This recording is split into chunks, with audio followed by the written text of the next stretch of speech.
Assalamualaikum warahmatullahi wabarakatuh. Perkenalkan, kami dari kelompok kelas Hukum Penyelesaian Sengketa Internasional dengan dosen pengampu Bapak Bayu Sujatmiko SHMH akan memperkenalkan diri kami masing-masing.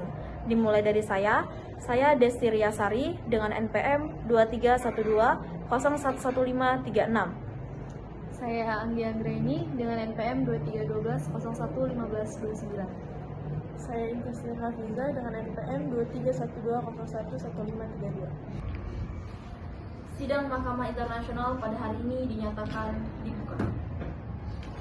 Mahkamah bersidang untuk mendengarkan perkara antara Ukraina sebagai pihak pemohon dan Federasi Rusia sebagai pihak termohon dengan tuduhan pelanggaran terhadap Konvensi tentang Pencegahan dan Penghukuman Kejahatan Genosida tahun 1948.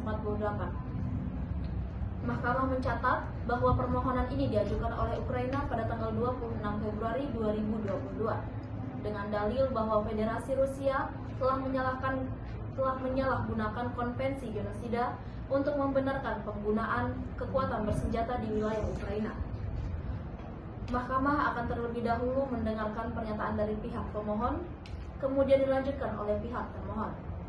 Kepada perwakilan Ukraina, disilakan menyampaikan pernyataannya. Baik, terima kasih Yang Mulia. Sini Ukraina hadir di hadapan Mahkamah ini dengan penuh rasa hormat untuk mencari perlindungan hukum dan keadilan atas tindakan yang dilakukan oleh Federasi Rusia. Di mana pada tanggal 24 Februari 2022, Federasi Rusia melancarkan operasi militer berskala besar ke wilayah Ukraina. Rusia mengklaim bahwa tindakan tersebut diperlukan untuk mencegah dan menghukum dugaan genosida terhadap warga berbahasa Rusia di daerah Donetsk dan Luhansk. Yang Mulia, klaim tersebut tidak memiliki dasar fakta maupun hukum. Tidak ada bukti yang menunjukkan bahwa tindakan genosida telah dilakukan oleh Ukraina terhadap kelompok manapun di wilayah tersebut. Laporan ini resmi dari Misi Pemantau Hak Asasi Manusia Perserikatan Bangsa-Bangsa di Ukraina dengan jelas menyatakan bahwa tidak terdapat indikasi adanya genosida. Oleh karena itu, Ukraina menilai bahwa Federasi Rusia telah menyalahgunakan Konvensi Genosida 1948, yaitu perjanjian internasional yang dibuat untuk mencegah kekejaman, bukan untuk dijadikan dalih dalam melancarkan agresi bersenjata. Berdasarkan hal tersebut, Ukraina dengan hormat memohon agar Mahkamah yang pertama menyatakan bahwa tidak terdapat tindakan genosida sebagaimana dituduhkan Federasi Rusia.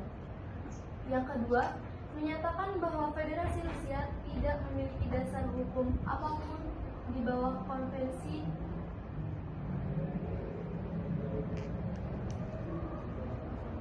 genosida untuk melakukan operasi militer. Yang ketiga, memerintahkan Federasi Rusia untuk segera menghentikan operasi militer di wilayah Ukraina dan mengarahkan agar kedua pihak menyelesaikan sengketa dengan cara damai sesuai dengan Piagam Perserikatan Bangsa-Bangsa. Ukraina percaya bahwa hukum internasional harus dijunjung tinggi dan bahwa mahkamah ini akan menegakkan keadilan berdasarkan prinsip kebenaran dan kemanusiaan. Terima kasih. Terima kasih kepada pihak pemohon atas pernyataan yang telah disampaikan dengan jelas. Kini Mahkamah memberikan kesempatan kepada pihak termohon, yakni Federasi Rusia, untuk menyampaikan pernyataan tanggapannya. Silakan, perwakilan dari Federasi Rusia. Baik, terima kasih Yang Mulia. Federasi Rusia dengan tegas menolak seluruh tuduhan yang diajukan oleh Ukraina. Pertama-tama, Rusia berpendapat bahwa Mahkamah Internasional tidak memiliki yurisdiksi untuk memutus perkara ini. Sengketa ini menurut kami tidak menyangkut interpretasi dan penerapan konvensi genosida, melainkan persoalan politik dan keamanan internasional yang berada di luar cakupan konvensi tersebut. Yang kedua, Federasi Rusia menyatakan bahwa tindakan militer yang dilakukan adalah untuk melindungi penduduk sipil berbahasa Rusia di wilayah Donetsk dan Luhansk yang selama bertahun-tahun telah menjadi korban kekerasan dan diskriminasi oleh pihak Ukraina. Tindakan kami didasarkan pada permintaan otoritas lokal di wilayah tersebut. dan dilakukan demi mencegah terjadinya tragedi kemanusiaan yang lebih besar.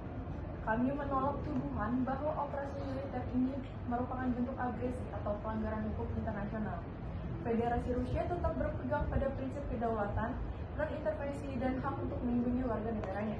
Oleh karena itu, Federasi Rusia dengan hormat memohon agar mahkamah, yang pertama, menolak seluruh permohonan yang diajukan oleh Ukraina.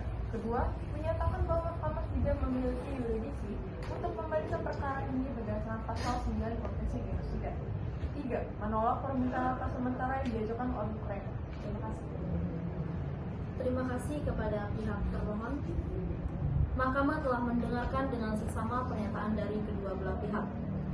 Setelah mempertimbangkan dokumen dan argumen yang diajukan, Mahkamah mencatat bahwa sengketa ini memang berkaitan dengan penafsiran dan penerapan Konvensi Genosida tahun 1948, sebagaimana dimaksud dalam pasal 9 konvensi tersebut. Oleh karena itu, Mahkamah menyatakan berwenang secara prima facie untuk memeriksa perkara ini. Berdasarkan bukti yang tersedia saat ini, Mahkamah tidak menemukan indikasi bahwa Ukraina telah melakukan tindakan genosida terhadap kelompok etnis atau bahasa tertentu di wilayah Donetsk dan juga Luhansk. Dengan demikian, penggunaan kekuatan bersenjata oleh Federasi Rusia dengan alasan mencegah genosida tidak memiliki dasar hukum di bawah Konvensi Genosida. Oleh karena itu, sebagai langkah sementara, Mahkamah memerintahkan bahwa Federasi Rusia wajib segera menghentikan operasi militer yang dimulai pada tanggal 24 Februari 2022 di wilayah Ukraina. Kedua pihak harus menahan diri dari setiap tindakan yang dapat memperburuk atau memperluas sengketa ini, dan para pihak diwajibkan untuk melaporkan kepada Mahkamah mengenai pelaksanaan perintah ini. Mahkamah menegaskan bahwa keputusan ini bersifat mengikat dan berlaku sampai putusan akhir dijatuhkan. Sidang Mahkamah Internasional pada hari ini dinyatakan ditutup. Sekian dari kami. Wassalamualaikum warahmatullahi wabarakatuh.